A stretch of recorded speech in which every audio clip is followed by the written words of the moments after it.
वक्त और समझ एक साथ में खुशकिस्मत लोगों को ही मिलती है, क्योंकि अक्सर वक्त पर समझ नहीं होती और समझ आने पर वक्त नहीं रहता। वेद पढ़ना आसान है, किंतु जिस दिन आपने किसी की वेदना को पढ़ लिया तो समझिए ईश्वर को प्राप्त कर लिया। नमस्कार, मैं हूं कमल श्रीमाली। आप सभी का स्वागत करता हूं आपके अपने चैनल में और राहु के कुंभ राशि में प्रवेश के इस विशेष एपिसोड में। यह एपिसोड आपकी राशि, नाम राशि अर्थात मून साइन पर आधारित है। एक छोटी सी अपील है आपसे कि यह चैनल और इसका हर एपिसोड आपके जीवन में सहजता, सुख, शांति, समृद्धि के लिए हमारा प्रयास है।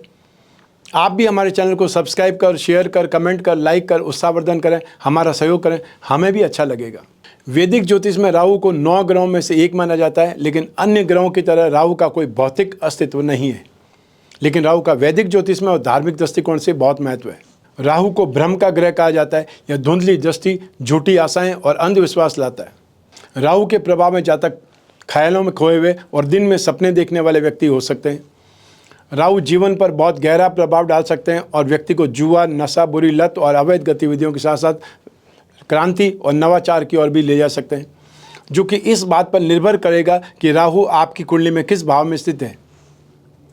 राहु को एक विस्तार करने वाला ऊर्जा के तौर पर देखा जाता है, जो कुंडली के हर उस भाव के प्रभाव में वृद्धि करते हैं जहां वो मौजूद रहते हैं।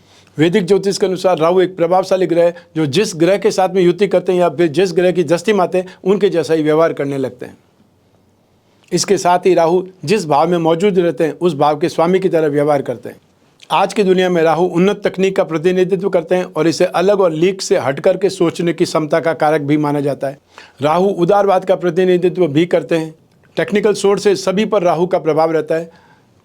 आधुनिक दुनिया में राहु की पारंपरिक परिभाषा यानी कि अशुभ ग्रह से बदल करके नवाचार में तब्दील हो चुकी है। ऐसे में राहु के प्रभाव के बारे में अभी भी कई अनछुए तथ्य हैं, जिसके बारे में आम लोगों को कम जानकारी है। वैदिक ज्योतिष में राहु को शनि के बाद में सबसे धीरे गोचर करने वाले ग्रह के रूप में जाना जाता है। साथ ही राहु के प्रभाव की तुलना भी शनि के प्रभाव से की जाती है। मिथुन राशि राहु की उच्च राशि है और धनु राशि राहु के लिए नीच राशि है। शनि, शुक्र, बुध से मित्रता राहु की रहती है और सूर्य, चंद्रमा, मंगल, गुरु से राहु की शत्रुता रहती है। यही ज्योतिष का सर्वाधिक रहस्यमय ग्रह राहु 18 मई 2025 को कुंभ राशि में प्रवेश करेंगे और 5 दिसंबर 2026 तक कुंभ राशि में वक्री रूप में गतिशील रहेंगे। तो मूल रूप से राहु भोग, काल्पनिक भय और झूठ का कारक ग्रह, और ये अपना झूठ भी डंके की चोट के साथ में करते हैं और किसी भी छोटी चीज़ को, छोटी सी बात को हाइप करके बहुत बड़ा बना देते हैं।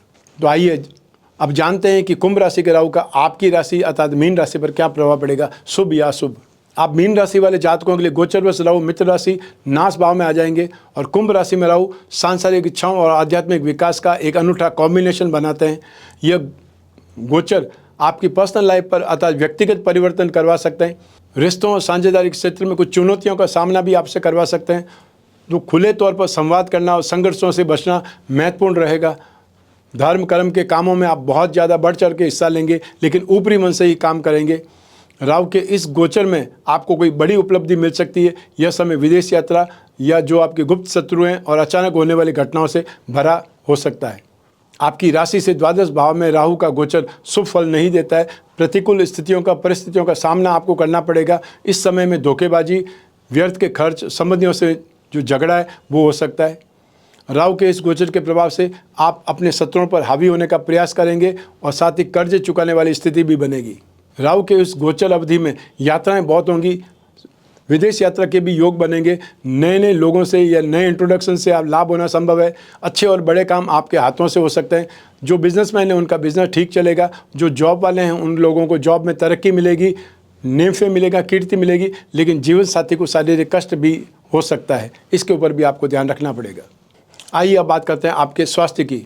गोचरवश राहु के कुंभ राशि में आने से स्थान परिवर्तन हो सकता है। ब्लड इन्फेक्शन जैसे रोग हो सकते हैं।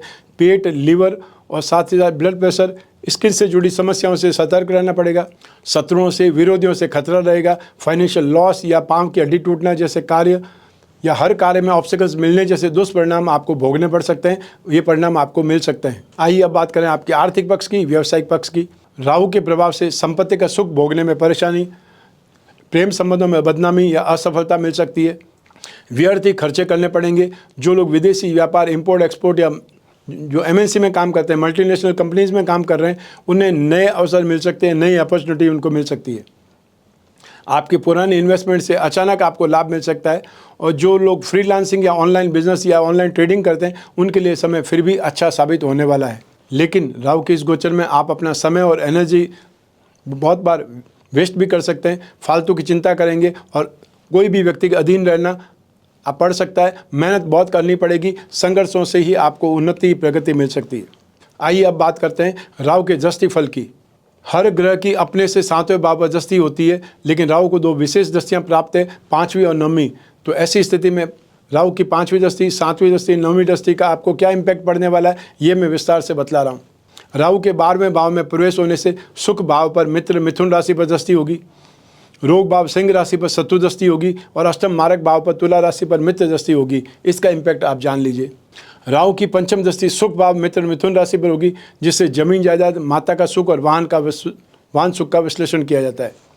इस अवधि में जो विदेश में पढ़ाई करने के लिए या फिर विदेश में नौकरी करने के लिए अप्लाई करने की योजना बना रहे हैं, उनके लिए समय अच्छा है, उनको अपने एफर्ट में सक्सेस मिल सकती है।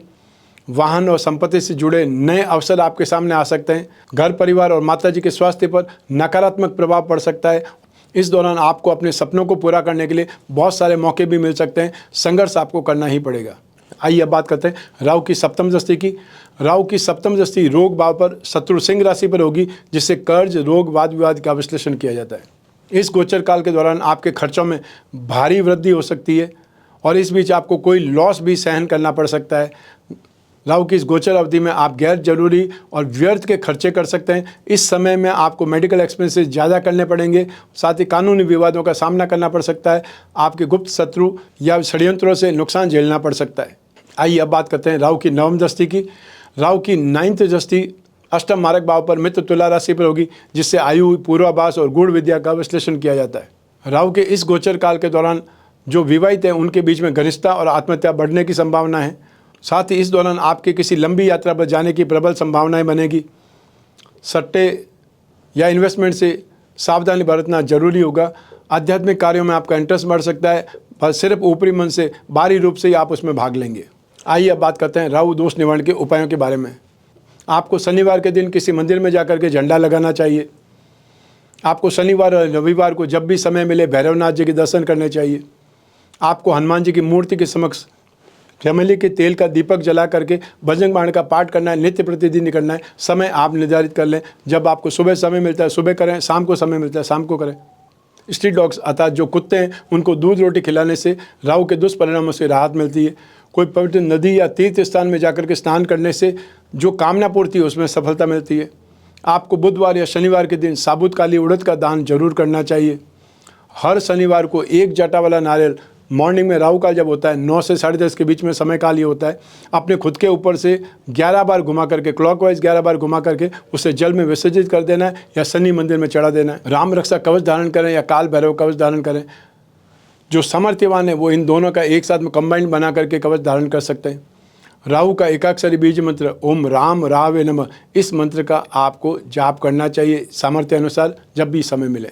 तो ये था राहु का कुंभ राशि में प्रवेश। आप मीन राशि के लिए आपकी जन्म कुंडली में से एक ग्रह चंद्रमा को आधार बना करके मैंने ये राशिफल गोचरफल आपको बतलाया है। आप चाहें तो अपनी जन्म कुंडली के संदर्भ में इस राशिफल को, गोचरफल को और सटीकता से जान सकते हैं, क्योंकि जन्म कुंडली आपकी अपनी है और आपकी अपनी डिटेल से ही बनेगी।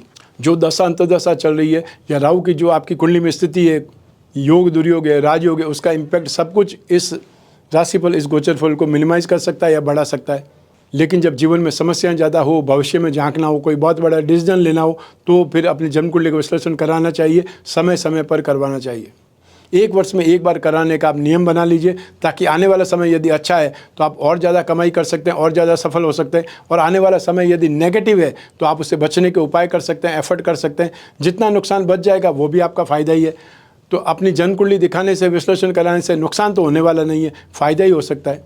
तो ऐसी स्थिति में जब भी जिज्ञासा हो अपनी कुंडली विश्लेषण की, स्क्रीन पर दिए हुए नंबर पर संपर्क करके अपॉइंटमेंट फिक्स करना है। चाहे वो टेलीफोनिक कंसल्टेंसी हो या वीडियो कंसल्टेंसी हो सकती है, या फिर व्हाट्सएप नंबर है उस पर आप मैसेज ड्रॉप कर सकते हैं। हमारे टीम मेंबर्स आपसे संपर्क स्थापित करेंगे, अपॉइंटमेंट फिक्स करेंगे और बात कराने तक जिम्मेदार बने रहेंगे। आप कोई भी कंट्री में रहते हो, आप कोई भी शहर में रहते हो, आप अपने घर में बैठे हुए, ऑफिस में बैठे हुए अपनी कुंडली का विश्लेषण करवा सकते हैं। जो चाहे पूछ सकते हैं, चाहे जो प्रॉब्लम है वो पर्सनली क्यों ना हो, क्योंकि आप और मेरे अलावा तीसरा कोई होगा नहीं। मैं कामना करता हूं कि आप स्वस्थ रहें, प्रसन्न रहें, सुरक्षित रहें, अपना और अपने परिवार का बहुत बहुत ख्याल रखें। आप सभी को मेरा नमस्कार, बहुत बहुत शुभकामनाएं। ईश्वर आपकी रक्षा करे। धन्यवाद।